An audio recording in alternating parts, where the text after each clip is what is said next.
O tema da live de hoje é tudo sobre doença celíaca. E também, se você não tem doença celíaca e tem uma outra doença autoimune, fica aqui também, porque você vai entender mais sobre e vai ter mais conhecimento sobre essa questão e a sua probabilidade de desenvolver uma doença celíaca também, tá bom?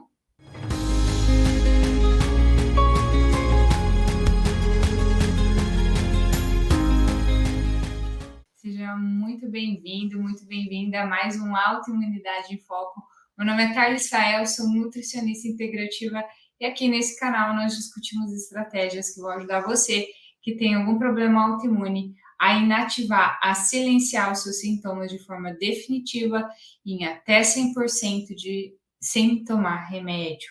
Hoje a gente vai falar sobre doença celíaca, então essa live é para você que tem doença celíaca, para você manda um aviãozinho dessa live, compartilha essa live com alguém que você sabe que tem doença celíaca, qualquer pessoa que você sabe que tem doença celíaca. Então, doença celíaca ela é uma doença autoimune no qual esse processo imunológico, esse processo autoimune ataca o intestino delgado, o intestino conhecido como intestino fino, antigamente se falava. Isso causa uma destruição e atrofia das microvilosidades intestinais, causando um processo inflamatório e reduzindo a capacidade de absorção. Isso vai gerar deficiências nutricionais de forma geral, tá? Então é uma reação imunológica ao glúten especificamente. E ela é ativada pelo consumo de glúten. Isso mesmo. Então, a pessoa só desenvolve doença celíaca porque ela consumiu glúten em algum momento da vida dela, em alguns momentos da vida dela, claramente, tá? Tanto é que em países onde a ingestão de glúten, populações onde a ingestão de glúten é baixa, os índices de doença celíaca são mais baixos também. Então, existe uma necessidade de a pessoa consumir o glúten para desencadear a doença celíaca, ok? De acordo com a FENALCEBRA, que é a Federação Nacional de Celíacos do Brasil, existe em torno de 1% da população mundial com doença celíaca. E no Brasil, aproximadamente 1 milhão de pessoas com doença celíaca, sendo que grande parte dessas pessoas não sabem que tem doença celíaca, não tem um diagnóstico de doença celíaca, tá? E ela acomete pessoas nas mais diversas fases da vida. Então, a pessoa pode descobrir a doença celíaca tanto na infância quanto na terceira idade, tá? Então, é variável conforme é variável a idade, né? Não é uma coisa que a pessoa descobre ou desenvolve isso quando criança necessariamente, tá? E quais são os sintomas da doença celíaca? Então, os sintomas podem ser locais, né, do trato gastrointestinal, então, diarreia ou constipação. Então, a doença celíaca não é só diarreia, pode ser também constipação, intestino preso, emagrecimento, distensão e dor abdominal, vômitos, náuseas. Esses são os sintomas localizados do trato gastrointestinal.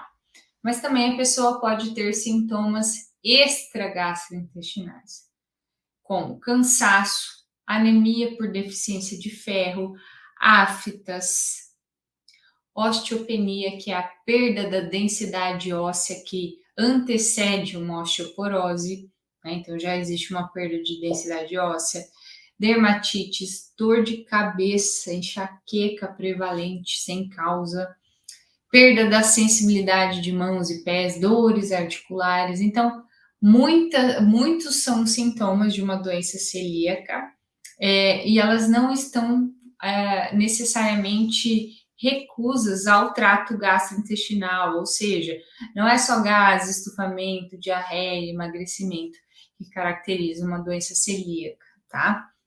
Então, é lógico, quando existem esses sintomas, é mais fácil, né, para a pessoa poder pensar sobre isso e levar esses sintomas até o médico para que ele possa investigar uma possibilidade de doença celíaca, tá? Mas é importante que fique claro que o diagnóstico ele não é muito simples. Ele é um difícil diagnóstico e por isso a estimativa de que o diagnóstico confirmado, né, o número de pessoas confirmadas com doença celíaca, ele é muito menor do que a projeção, do que espera-se que existam de pessoas com doença celíaca de fato, tá? E como que é feito o diagnóstico da doença celíaca? Então, uma associação basicamente de 3 fatores: parâmetros clínicos, laboratoriais, biópsia, 4, né? Clínicos, laboratoriais, biópsia e exame genético, tá? Basicamente, é uma combinação desses fatores. Então, basicamente, né? Então, o primeiro exame que é pedido é o que é mais fácil, que é o exame de sangue, né? Então, é avaliado principalmente anticorpos antitransglutaminase, que avalia essa reação imunológica contra o intestino, tá? E a antigliadina, que é o anticorpo que avalia uma reação de autoimunidade contra o trigo especificamente. Então, gliadina é a proteína do trigo. Antigliadina é o exame que se faz para detectar uma reação autoimune ao trigo. E aí a antitransglutaminase é uma reação de autoimunidade contra o intestino, já que a doença celíaca é uma doença autoimune específica, né, em que o intestino por si só é atacado, tá? Então, existe também um outro exame que é o anti-endomísio, mas ele já não é mais tão atual, né? Ele já não é mais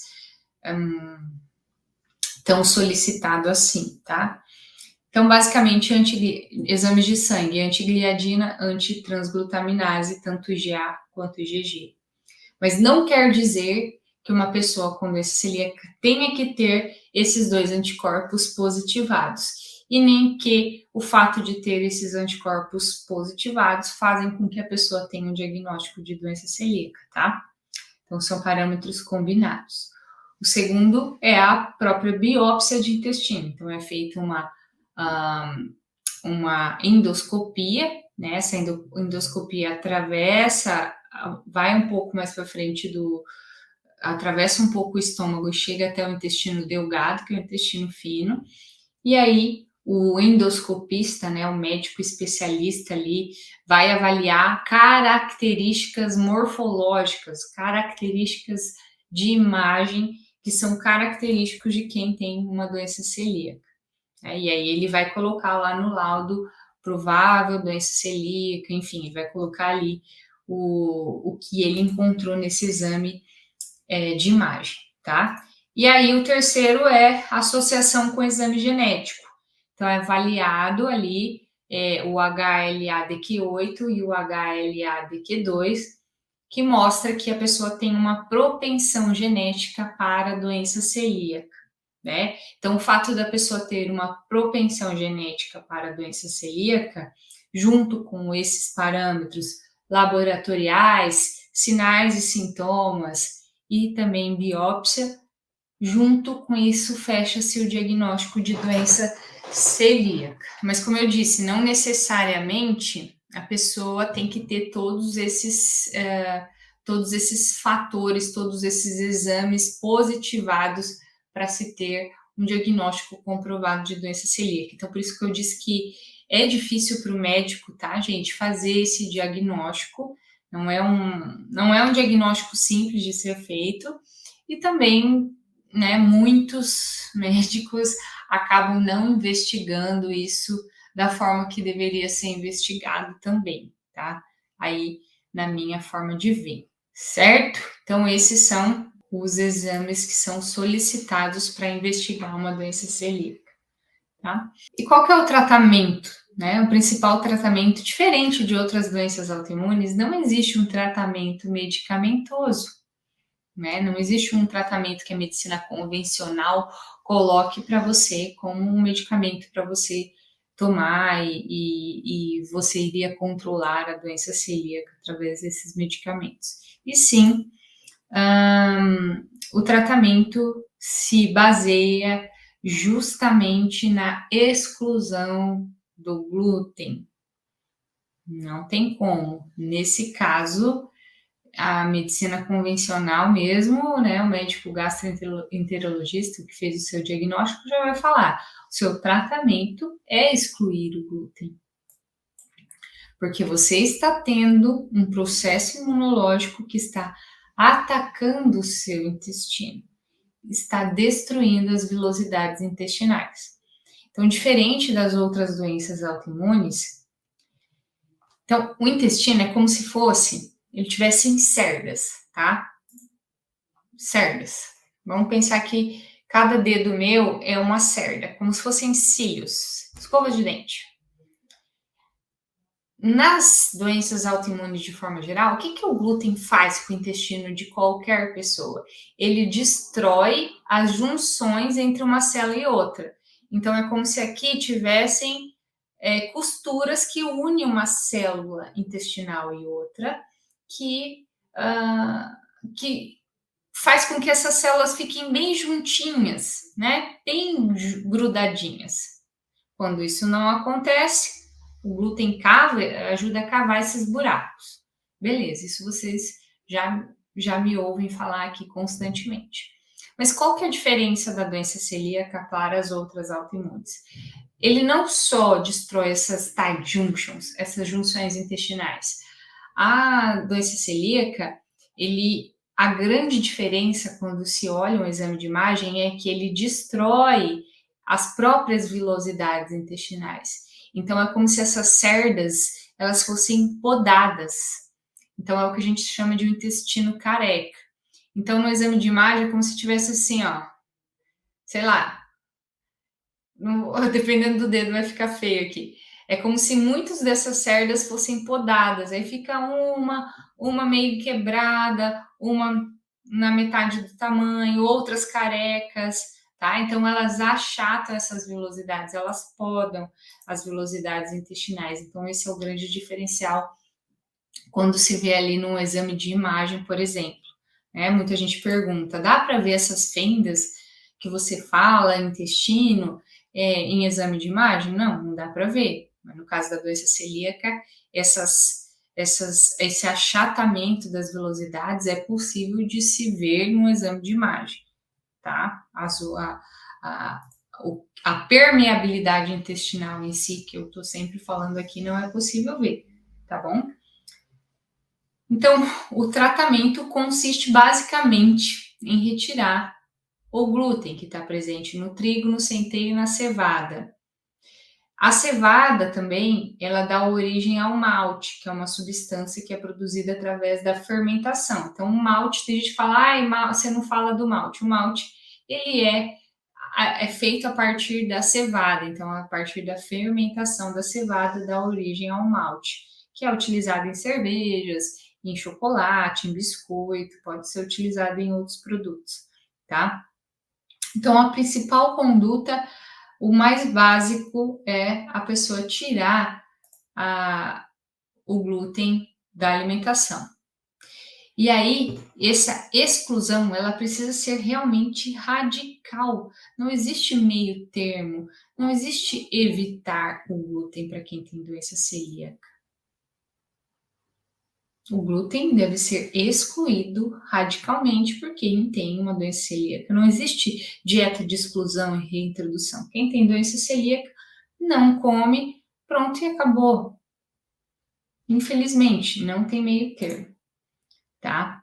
Agora, isso é o básico do básico que qualquer um vai te falar para fazer. Agora, a gente precisa cuidar de forma mais profunda de você e do seu intestino de forma geral, quando a gente fala sobre doença celíaca, tá? Então, além dessa questão básica de tirar o glúten, é importante avaliar a presença de outras hipersensibilidades alimentares.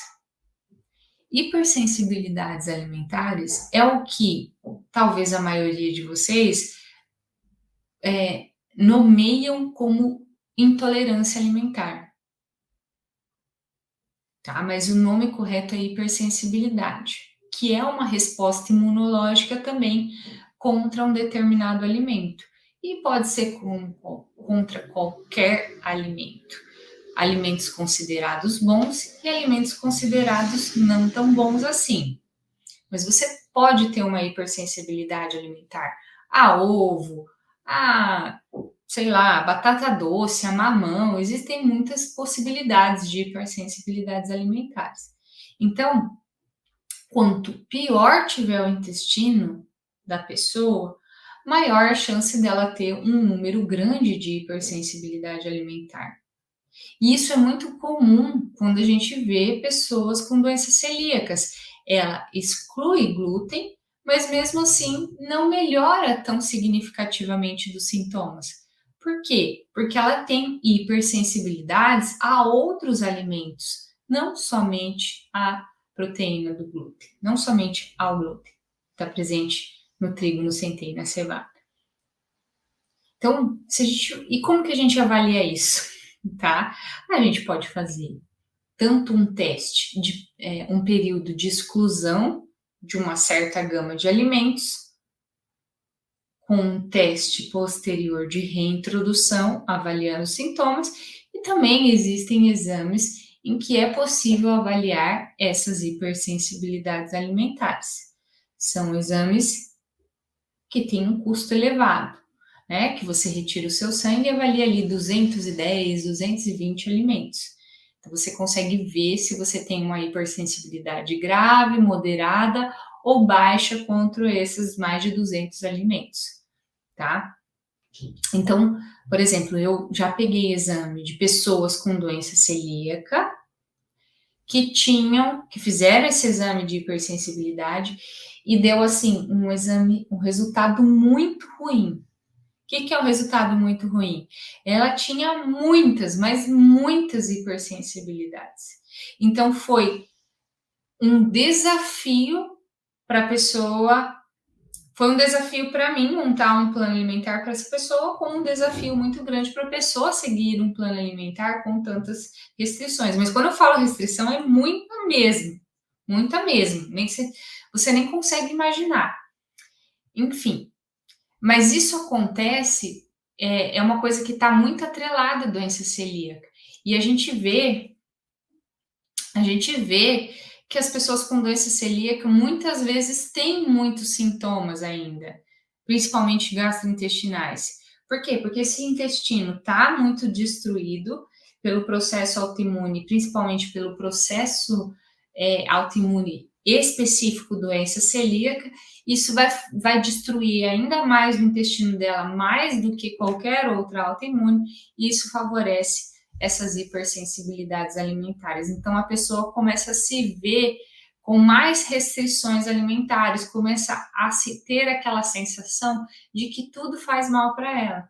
Por quê? Porque ela está com esse intestino totalmente destruído e isso aumenta as hipersensibilidades alimentares. Mas a notícia boa é que isso é reversível, tá?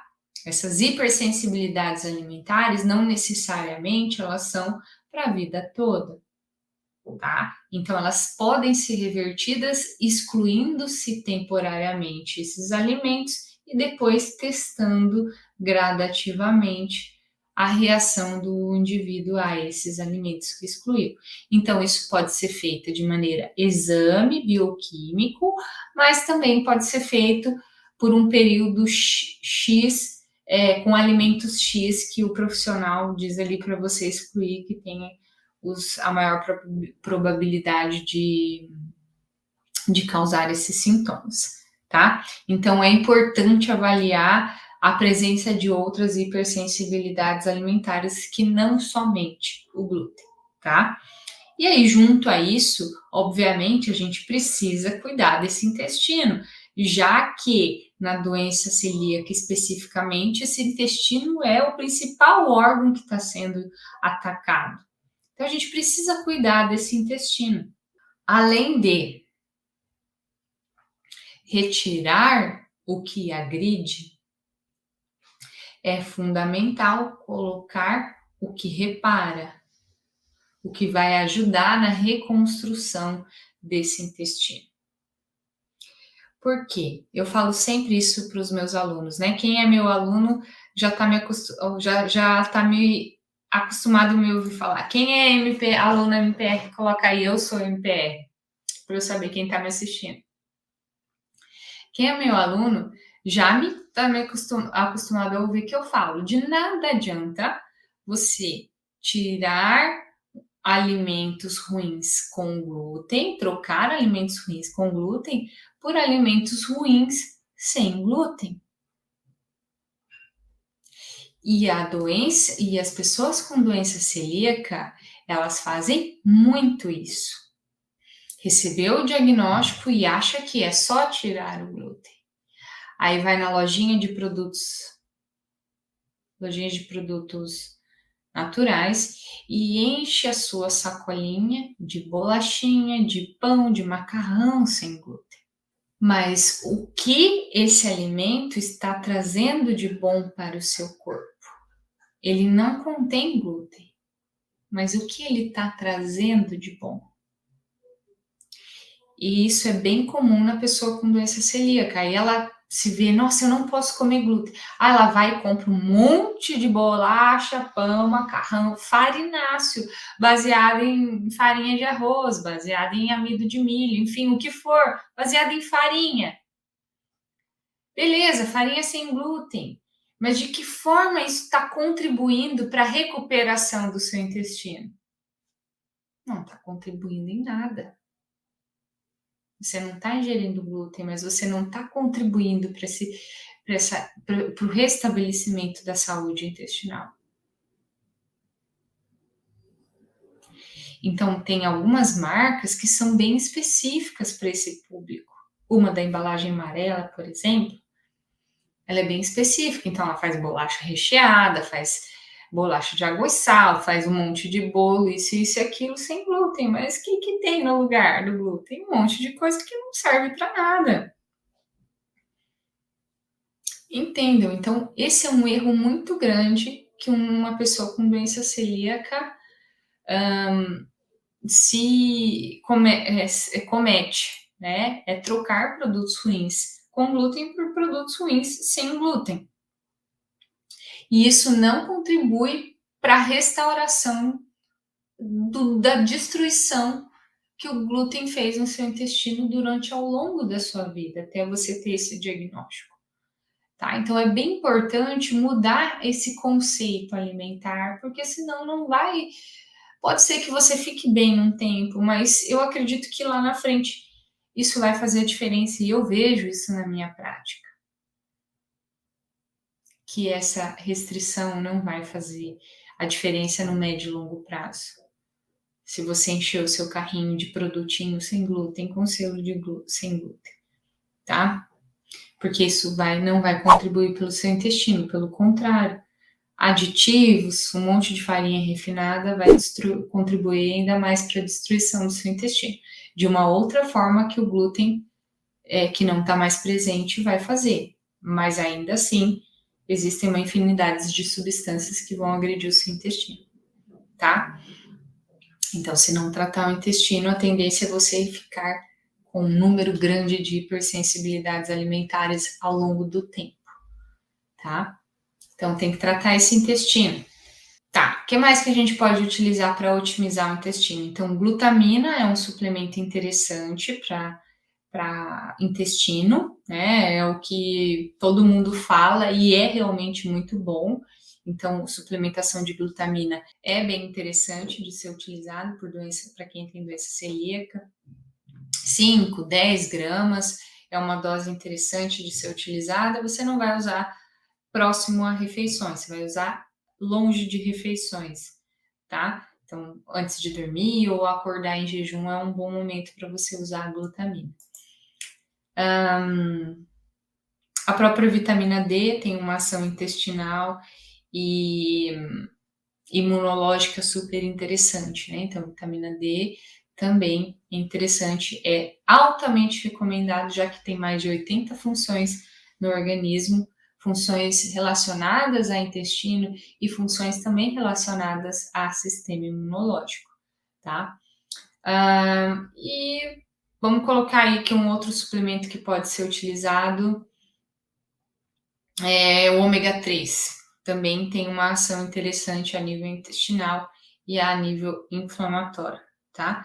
E aí você pode utilizar outras receitas artesanais para ajudar nessa recuperação do seu intestino, como por exemplo,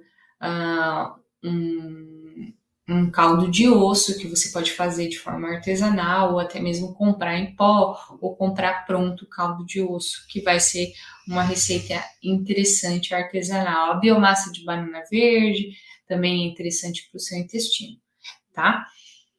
E aí, mas o mais importante, retirar o glúten em si e colocar coisas boas no lugar.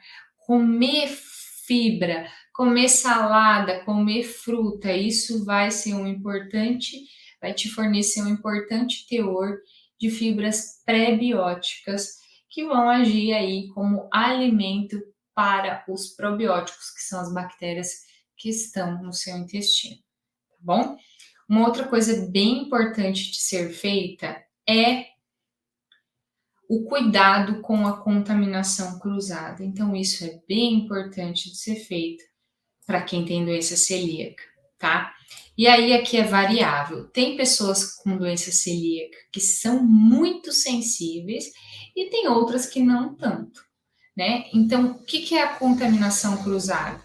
É aquele cuidado de você vai comprar um produto industrializado, você olhar se ele contém traços de glúten, se ele contém contaminação cruzada, ou seja, se ele não contém glúten originalmente, mas ele pode ter sofrido contaminação cruzada, ou seja, ele pode ter usado o mesmo maquinário, os mesmos utensílios que uma farinha de trigo, centeio ou cevada foi usado. Então, isso, para quem tem doença celíaca, não pode acontecer. A pessoa com doença celíaca, ela tem que cuidar dessa contaminação cruzada. Algumas pessoas têm um grau maior de intolerância, ou seja, pessoas que às vezes passam no corredor do supermercado onde vende farinha de trigo, onde está a farinha de trigo, e tem uma reação. Não podem entrar numa padaria que tem uma reação. Outras já têm um grau de tolerância maior, né? Podem ter esse contato e não vão desencadear sintomas, tá? Mas via de regra, sob esse cuidado da contaminação cruzada, a pessoa com doença celíaca é fundamental que, se ela deseja atingir a remissão dessa doença celíaca, viver uma vida normal com doença celíaca, ela precisa ter esse cuidado da contaminação cruzada, tá? Então, precisa cuidar também com utensílios dentro da casa, ou seja, se você usa panela, mexedor, forno, assadeira, que foi manipulado coisas que contenham glúten, isso pode ser algo que está te contaminando de forma cruzada e ativando seus anticorpos e causando sintomas para você que tem doença celíaca, tá? Então, esse grau de cuidado, ele pode parecer frescura para muitas pessoas, para aquelas pessoas que não entendem, né, da gravidade que essa doença é e da importância de fazer essas restrições de forma adequada. Mas para a pessoa que tem doença celíaca, ela sabe o que ela passa, ela sabe das consequências desse não cuidado que ela tem hoje. Então, o ideal é que ela, dentro da casa dela, não entre glúten, nem se abra um pacote, nem se cozinhe nada com trigo, glúten de forma geral, porque isso vai contaminar o ambiente, vai contaminar os utensílios. E a pessoa com doença celíaca precisa ter esse cuidado. Esse é o ideal, nem entrar dentro de casa. Mas se as outras pessoas da casa não colaboram com isso, o que você pode fazer é separar os seus utensílios, separar as outras coisas, tudo que você vai ter contato, você não usar os mesmos utensílios que foram manipulados, coisas com glúten ou com coisas que foram possivelmente contaminadas com glúten, porque isso vai fazer a diferença nos seus sintomas de doença celíaca, tá? Então toma cuidado. E outra coisa, além da própria contaminação com alimentos em si, é a contaminação com outras coisas que não somente alimento. Então, pasta de dente, cosmético de forma geral, uma infinidade de coisas, até suplementos, né? Uma infinidade de coisas que podem conter glúten. Não porque contém, mas porque sofreu uma contaminação, tá? Ou que usou ali algum produto que pode ter sido feito a partir de um trigo, do centeio e da cevada. Então, as pessoas que têm doença celíaca, elas têm que ter esse cuidado para avaliar toda a suplementação, avaliar cosmético, avaliar tudo que ela coloca no corpo dela, porque a pele, gente, é um tecido que absorve muito, ele absorve muito tudo que tem contato. Então, se você utiliza uma maquiagem, um batom, um rímel, seja o que for, que está contaminado com glúten, isso para uma pessoa que tem doença celíaca, ela tem que observar. Ela tem que olhar o rótulo e ela tem que olhar aqui o número do serviço de atendimento ao consumidor e ligar para essa empresa e perguntar se esse suplemento ou se essa maquiagem, esse o que for, é livre de glúten. Não é sem glúten, é livre de glúten. E dizer que tem doença celíaca, tá? Então, a pessoa com doença celíaca também não deve usar coisas a granel, porque a chance de contaminação com glúten é alto, tá? Então, é uma pessoa que ela tem que dedicar, é chato isso, é chato, mas ela tem que dedicar parte do tempo dela a ligar no serviço de atendimento ao consumidor para avaliar se essa marca é adequada ou não. Isso vai fazer a diferença para essa pessoa. Almoçar em restaurante, almoçar na casa de outras pessoas também não é interessante. Você não sabe exatamente o que a pessoa pôs. Às vezes ela usou um tempero, ela vai falar, não, filha, não tem glúten. Mas ela não vai ter o mesmo cuidado que você que tem doença celíaca sabe que precisa ter com relação a essa contaminação, tá? Mas lógico, tudo depende do grau de sensibilidade. Tem gente que, como eu falei, não pode passar na frente da padaria que tem reação. Tem gente que não, né? Agora, o que não dá para fazer mesmo é comer, ingerir glúten. Aí esse sim não tem jeito, tá?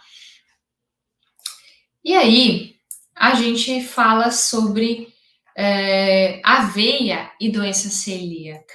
Pessoas que têm doença celíaca devem excluir a aveia da vida? Então, você já me ouviu falar que a aveia, o glúten está presente no trigo, no centeio e na cevada, certo? Em cada uma desses cereais existe um tipo de glúten. Então, no trigo se chama gliadina, no centeio se chama secalina e na cevada se chama ordeína. Só a critério de explanar aí para vocês, tá? Então, cada um desses três vai ter um tipo de glúten diferente. A aveia, por si só, ela não contém glúten. O cereal, de fato, a aveia, não contém glúten. Acontecem duas coisas: a contaminação cruzada com glúten, né? Então, quem tem doença celíaca não pode ter contaminação cruzada. Mas o que acontece também, houve essa. A proteína da aveia se chama avenina. Uma das proteínas da aveia. A avenina corresponde a 10% da proteína da aveia. E o que acontece? Existe um mecanismo, quem é aluno sabe, hein? Chamado mimetismo molecular. Mímica das moléculas. Como se fosse uma imitação das moléculas. Então, já existem muitos estudos mostrando que a proteína da aveia, ela, apesar de não conter glúten, ela pode ser entendida pelo organismo de um celíaco como glúten. Porque vamos pensar que os anticorpos, eles não olham o alimento como um todo e nem o seu corpo como um todo. Ele olha, é como se ele tivesse acesso a pedacinhos do seu corpo. E a gente tem pedacinhos que são parecidos, que são aminoácidos, que são partes de proteína. E aí, partes da proteína do trigo, do centeio e da cevada podem se parecer com partezinhas da aveia. E aí o seu corpo acha que a aveia é glúten, contém glúten, tá? Então, assim, isso se chama mimetismo molecular, tá? Então, a aveia pode causar uma reação imunológica no celíaco, não porque contém glúten, mas porque o seu corpo entende como glúten. Mais essa, tá? Então, isso é por conta de uma reação cruzada, mimetismo molecular, tá? Por conta da avenina, que pode gerar uma reação imunológica por mimetismo molecular, seu corpo achar que ela contém glúten, tá? Então, qual que é a indicação? Eu não indico aveia para quem tem doença celíaca, tá? A não ser que essa pessoa esteja em remissão. Então, ela está totalmente controlada, assintomática, uma pessoa que tem um autoconhecimento, uma consciência, ela está filezinha, totalmente de boas. E aí, ela vai testar a aveia e ver como o corpo dela responde com a aveia. Não necessariamente todos os celíacos vão fazer mimetismo molecular com a aveia. Não necessariamente. A maioria é possível que não faça isso. Mas a orientação é que se exclua. E quando se está em remissão, quando está com a doença celíaca controlada, aí sim a pessoa pode testar a aveia e avaliar os sintomas. Tá tudo bonitinho, não aconteceu nada, ela pode usar aveia sem glúten, tá? Porque aí a aveia, quando tá escrito sem glúten, é porque ela não tem contaminação com glúten, tá?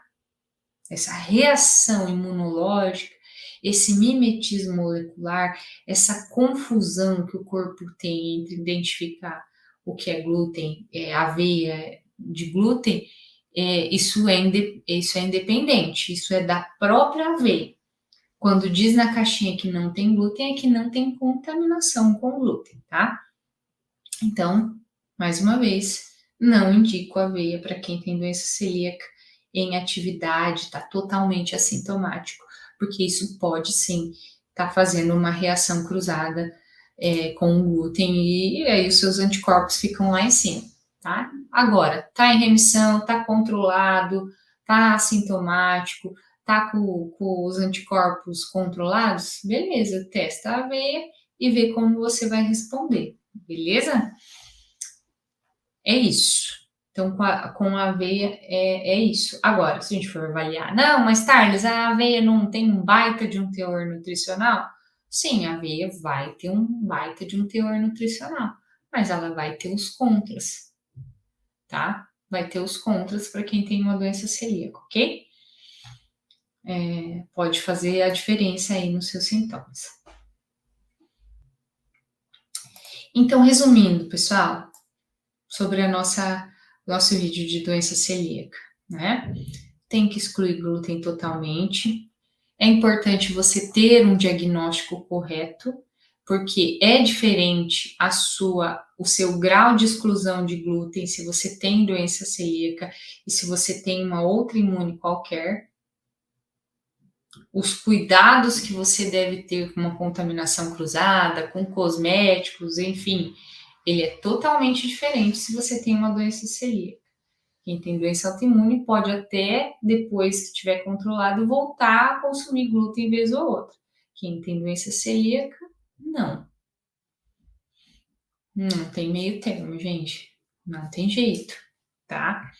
Tem que trabalhar reconstituição intestinal, reparação intestinal e tem que cuidar para não ficar baseando em bolacha, em pão e macarrão sem glúten, porque isso aí, no médio e longo prazo, vai destruir ainda mais o seu intestino e não vai ajudar em nada a sua reparação intestinal.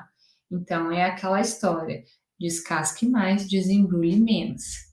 Se você troca pão francês com glúten por pão francês sem glúten, você não está fazendo grande coisa aí para cuidar da sua doença celíaca. Então, tem que rechear aí de alimentos de verdade a sua alimentação, principalmente frutas e verduras, que vão agir na reconstituição intestinal, vão servir de alimentos para as bactérias probióticas que estão aí no seu intestino, tá? E cuidar com a contaminação cruzada. Fechou?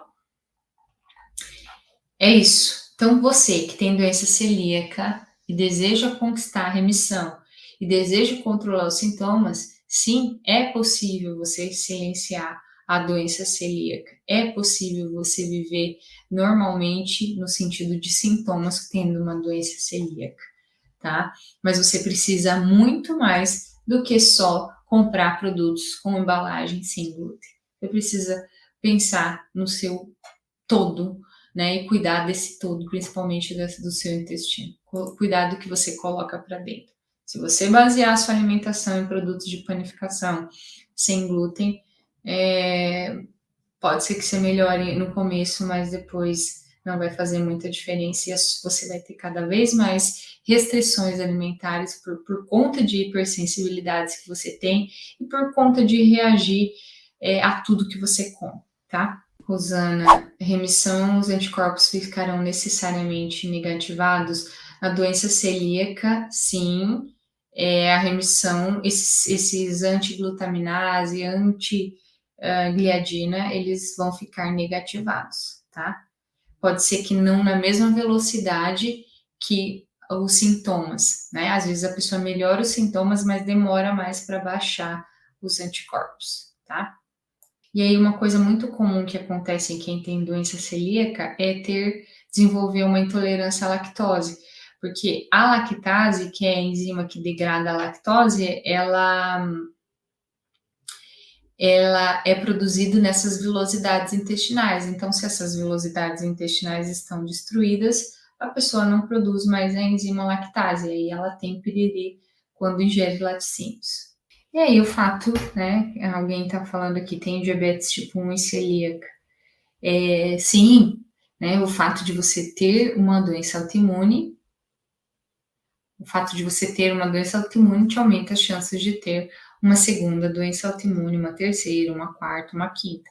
Então é comum ver pessoas com doença celíaca começar a desenvolver uma outra autoimune, ou então ter uma outra autoimune primeiro e aí depois descobrir a doença celíaca.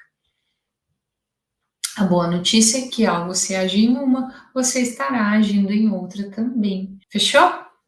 É isso, pessoal. Então, espero que vocês tenham gostado. Falei tudo sobre doença celíaca, questões alimentares. Então, é isso. Se você acha que tem sintomas do que eu citei anteriormente, procure um gastroenterologista, que é o médico que vai fazer o diagnóstico, né? A pessoa responsável por fazer o diagnóstico de doença celíaca. Como eu falei, não é simples, não é fácil, mas é importante investigar isso, porque o grau de restrição que a doença celíaca causa na sua vida é diferente de você ter qualquer outra autoimune, tá bom? Fechou? Um grande abraço para vocês, fiquem com Deus, desejo uma saúde plena, coloquem para mim saúde plena, fiquem com Deus e até a próxima. Tchau, tchau.